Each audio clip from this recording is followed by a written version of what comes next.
welcome to Kermode Uncut. One of the things I did this week was that I attended a gala screening of Seinfeld's Zulu.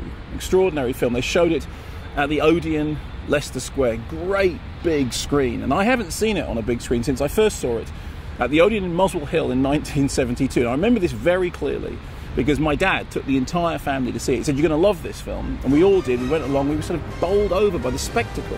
By, you know, the fact that it was a boy's own adventure, but it had a little bit more than that. You know, it had characters and it had this terrific cinematography, wonderful music by John Barry. And I remember being really, really impressed by it and thinking, wow, you know, I really do want to spend more time in the cinema.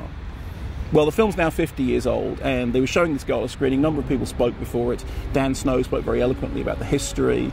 Sheldon Hall talked about the film itself. And they asked me to say a few words, and what I said was pretty much what I've said to you now, that I remember really clearly seeing it with my dad. The weird thing was, how many other people at that screening had exactly the same memory? I met loads of people associated with the film, and they all said, "Oh yeah, we saw it, you know, with our dads."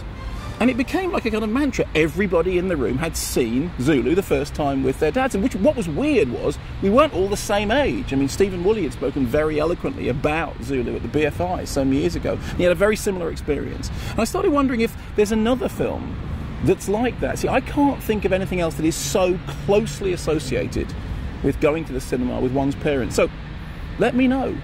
Is there a film in your past that whenever you see it, you always think, "Oh yeah, I remember seeing that because my mum or my dad took me to see it"? For me, it's always going to be Zulu, the Muswell Hill Odeon in 1972. Wow.